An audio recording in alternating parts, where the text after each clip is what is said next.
Hello, and welcome in to the first ever podcast for the League of Ordinary Gentlemen, the Log Pod.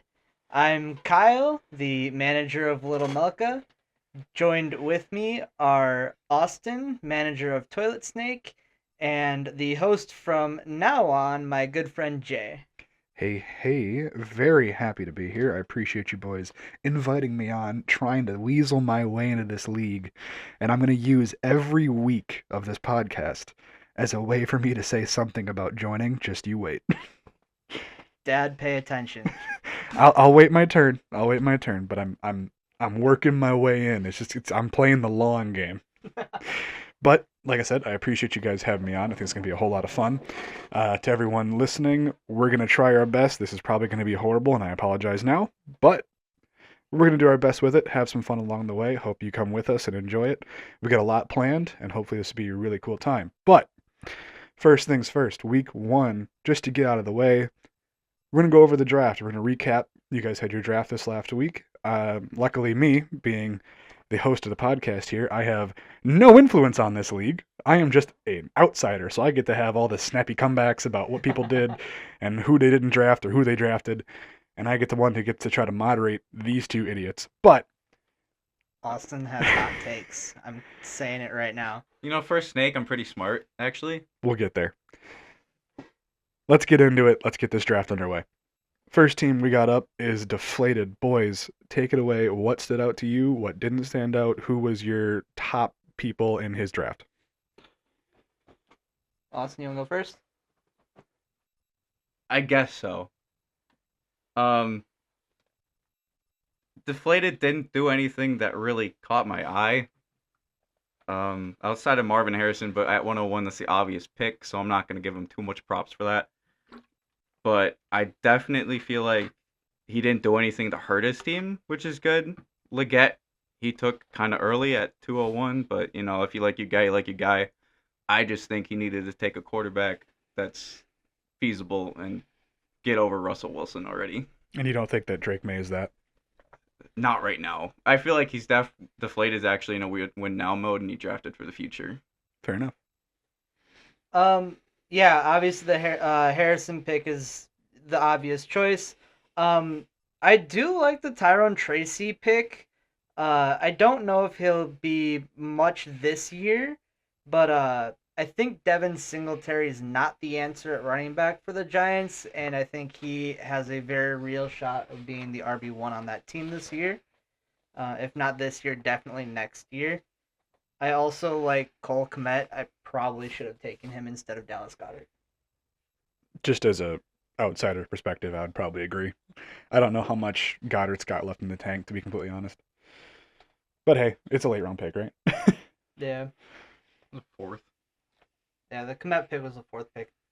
My pick was earlier. Right. 207. We'll get to it. Yeah. Oh Yes, boy, you the infighting's already starting. Overall, I give him a B. I agree with you. He definitely drafted for the future.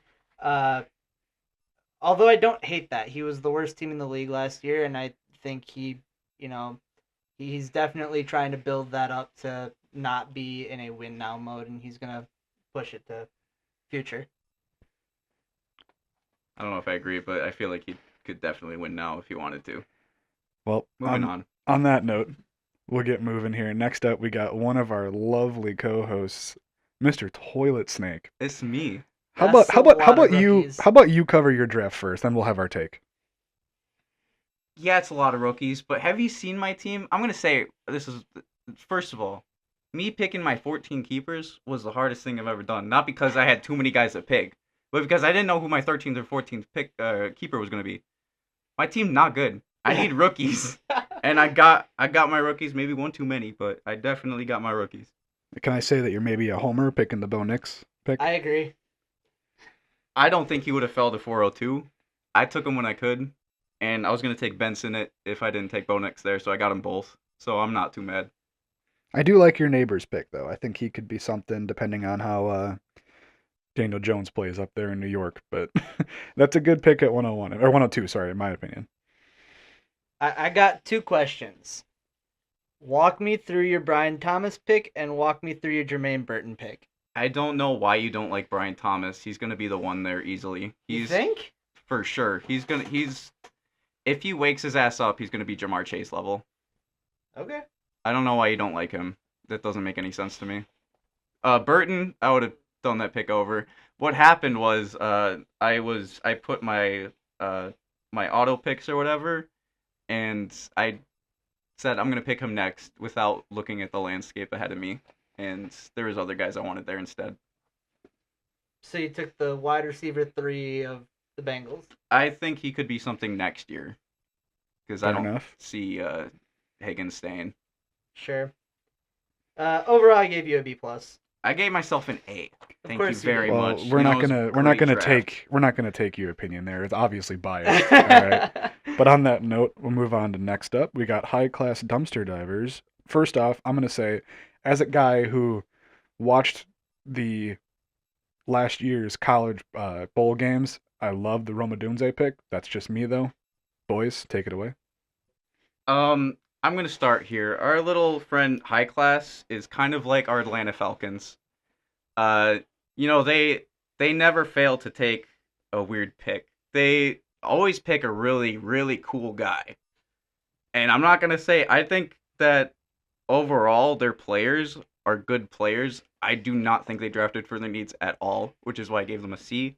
They needed to take a running back here, and they took shots at RB threes on their team. I'm not impressed.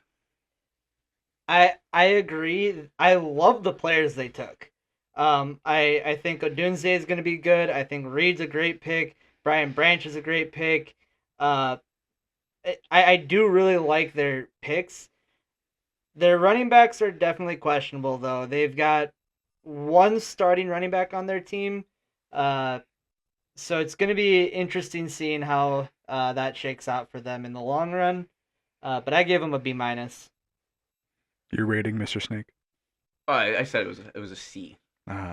Just a double check. Yeah. Next up, we got Pineapple Express, gentlemen. I don't really hate his draft at all. I mean, he had 4 first round picks, which is insane. Although I honestly I think he might have botched a couple of them. Um, he's got 3 quarterbacks now. He's got Mahomes, C.J. Stroud, and Caleb Williams. I know he is trying to trade one of them. So if you guys want one of those quarterbacks, offer trades to Pineapple. He's very open to trades.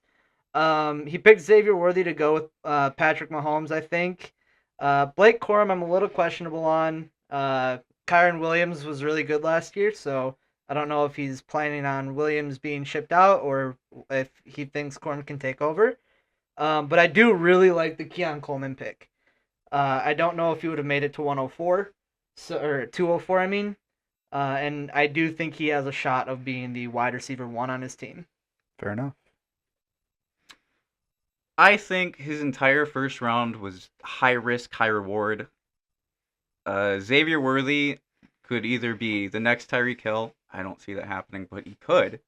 Or he could just be another random.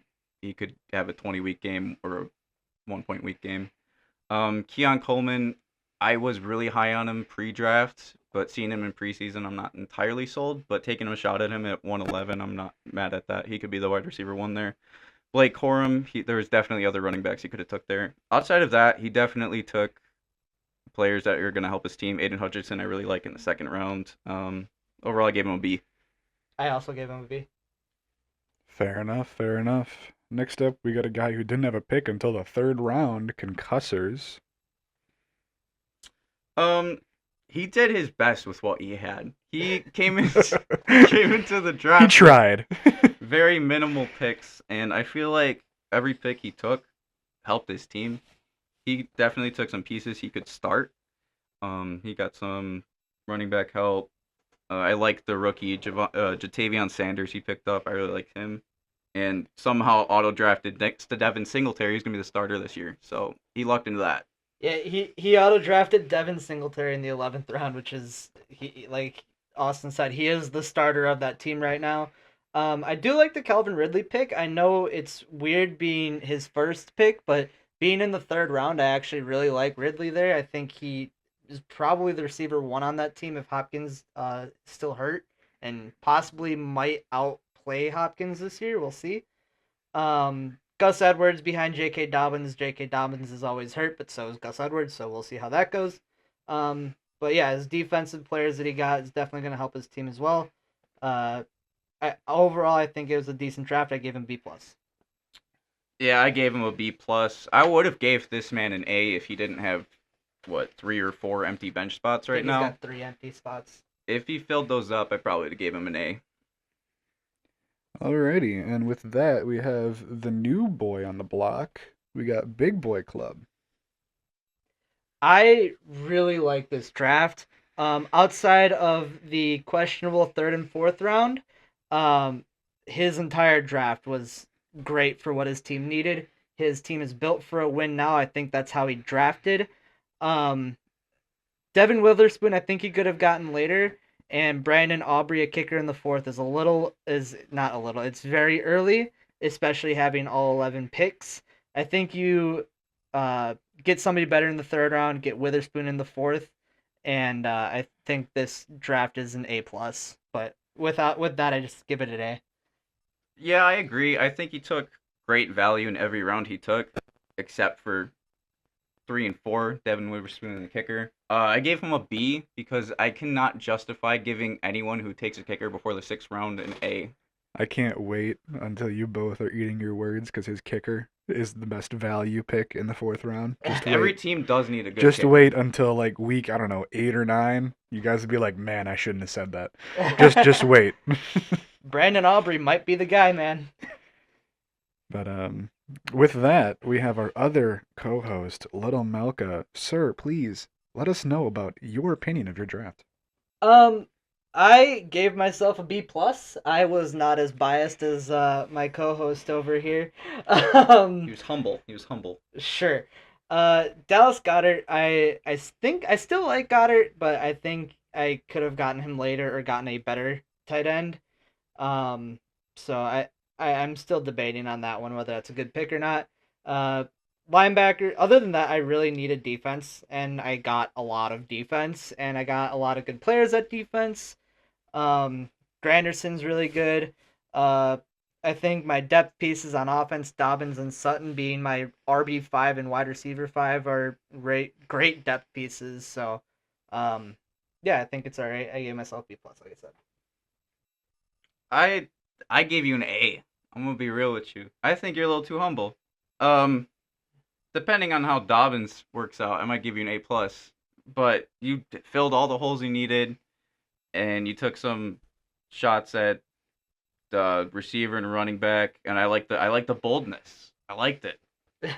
Except for Dax Hill, I still don't know why he did that pick. Yeah, I thought he was a safety. Fair enough. Next up, we have my personal favorite name of any team in the entire league, T-Rex bitches, gentlemen. I was personally really impressed and kind of shocked. He got both of my top rookie running backs in the first and the second, so props to you. Outside of that, he took a bunch of defensive guys to fill holes. He's in a win now mode, so not shocking.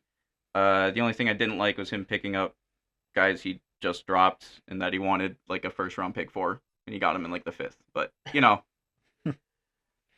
Yeah, really solid draft. Young rookie running backs. Take your shots, get a couple guys. Hope one of them sticks. But yeah, I mean, really good depth pieces, really good fillers. So, yeah, I gave him a. I also gave him an A. Consistency is key sometimes. Sometimes that's all that matters, right? Next up, we have End Zone Gods. I like this draft. I like the Rico Dowdle pick in the third round. I think he's probably the best shot for to be the starting running back in Dallas. Lad McConkey, he's very possibly going to be the wide receiver 1 in LA, so I like that. He definitely needed a backup quarterback that's going to be for the future with Aaron Rodgers as his only quarterback that he kept. He took a couple shots here. Not sold on Bryce Young, but I think Jaden Daniels would be good, and who knows, the Young might play out I gave him a B plus. I gave Endzone a B. I was happy he took some shots at young quarterbacks. Jaden Daniels could work out really good for him if he stays healthy. Um, Bryce Young, We'll see. we'll see. We'll see. We'll see. He looked better, but it was preseason, but he looked better. I'm not entirely sold on Lad McConkey. I think he will be the wide receiver 1 this year, but he's easily replaceable. So I gave him a B. All right. Couple more here, boys. Couple more. We're getting through it. Next up, we got Diamond Dogs. What stood out to you? I'm gonna say right now, Ezekiel Elliott in third round, probably a miss. Gonna say it right now. Might make some enemies with that, but unless it's a 1-yard touchdown run, it ain't gonna happen. I love Zeke. Everybody that's been in this league knows that I love Zeke, and I was devastated when I cut him. But there was a reason I cut him, and I don't think that he's gonna be the guy that he was in Dallas just 3 years ago. Can I rebuttal? Sure. You know that year Jamal Williams had, where he had like 20 goal line touchdowns? That's gonna be Zeke this year. I'm telling you, that's the only. They better hope that that's what he gets, and that no other running back takes his spot. You also have to remember the Lions' offense was way better than Dallas's offense. They were able to get to the goal line. Yeah, but it's their year.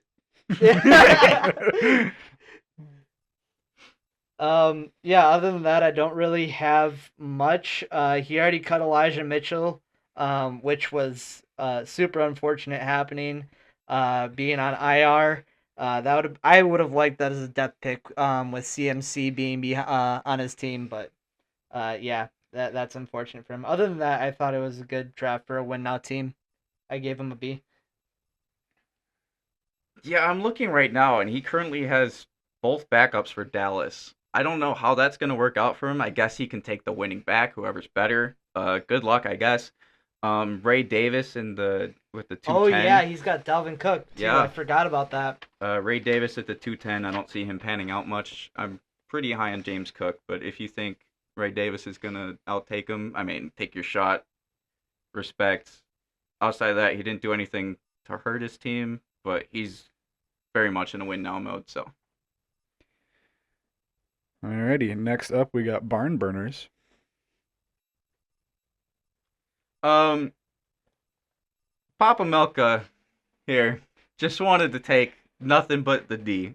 And he got his D. He definitely filled his holes with some D. He got the defense, and for some reason, Kirk Cousins in the 5th when he's got Josh Allen. I mean, you want your 1 week filler at QB. Maybe Kirk Cousins will come to full strength at that point. Sure, maybe that'll help you. Little underrated. I actually really like the Jalen Polk free agent pickup he had. Other than that, nothing too striking. So I give him a B plus.